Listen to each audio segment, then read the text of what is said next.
Not everything that is faced can be changed, but nothing can be changed until it is faced. The prophetic James Baldwin first penned these words in a 1962 essay for the New York Times.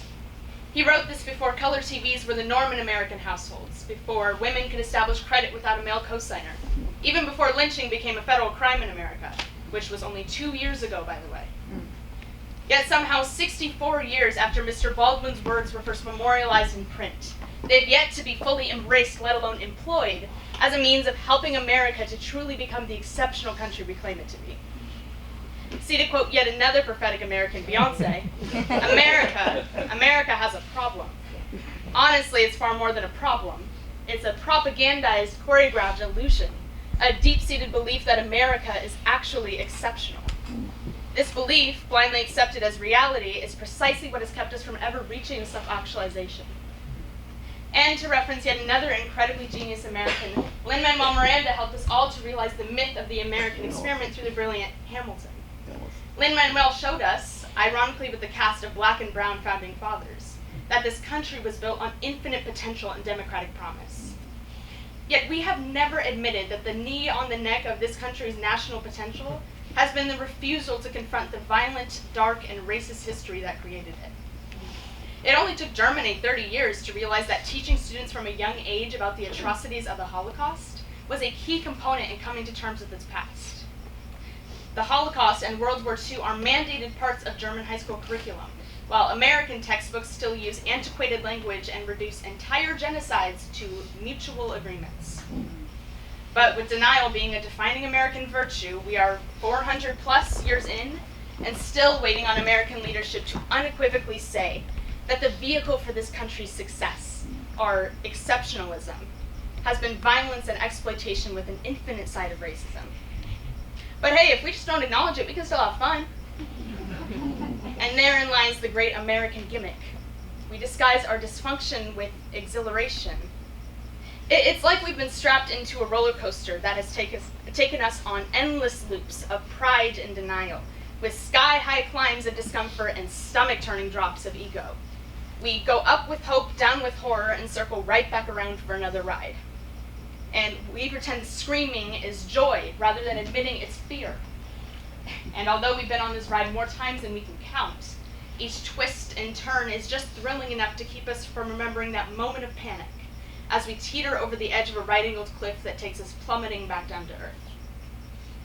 And who, you wonder, is running this ride? Corporations, politicians, rich people. For nearly 250 years, wealthy white men have sold us an overpriced ticket, buckled us in, and rather than keeping our arms inside the cart at all times, remind us that not smiling for the camera on the way down is unpatriotic. Generation after generation have been conditioned to love this ride. And the most American thing of all, we've been taught to mock those who are brave enough to say they don't love the ride. We even refuse to speak up when we wake up and realize the tracks were laid by injustice and inequality. Circular motion is not forward motion. We are spinning in circles and being duped into thinking that our movement is proof we've evolved and grown. But the beautiful reality, cycles can be broken. We can recognize what built this coaster and demand to be let off. Real solutions require active reckoning. We do this by teaching real, unfiltered history, showing our children not only our successes, but also who was harmed to create that success. In August 2019, 400 years after the beginning of American slavery, the New York Times launched the 1619 Project, a project dedicated to the reframing of how American history is remembered. It is a collection of articles, essays, and more that challenge the exceptional narrative and bring focus back to who really built this country. It is up to us to uncover these truths and bring light and shed light on the violent mistakes of our past in order to ensure they are left in the past. We do this by offering reparations to begin to amend the deep generational scars this ride has created, not as a handout, but as a symbol of justice and commitment to the future. The Canadian government has offered to pay $47.8 billion over 10 years to support child and family services as a commitment to the reconciliation and restoration of Indigenous sovereignty. So what can you do? Well, $47.8 billion isn't exactly pocket change. So start small. Invest in marginalized communities, not just financially, but time and effort. Learn their stories, the real story.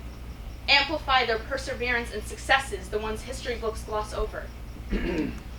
We do this by actively listening to those who have been ignored for centuries, who were exploited in the building of this coaster, who have spent 400 years building a ride they were never even allowed on, and finally letting them operate it.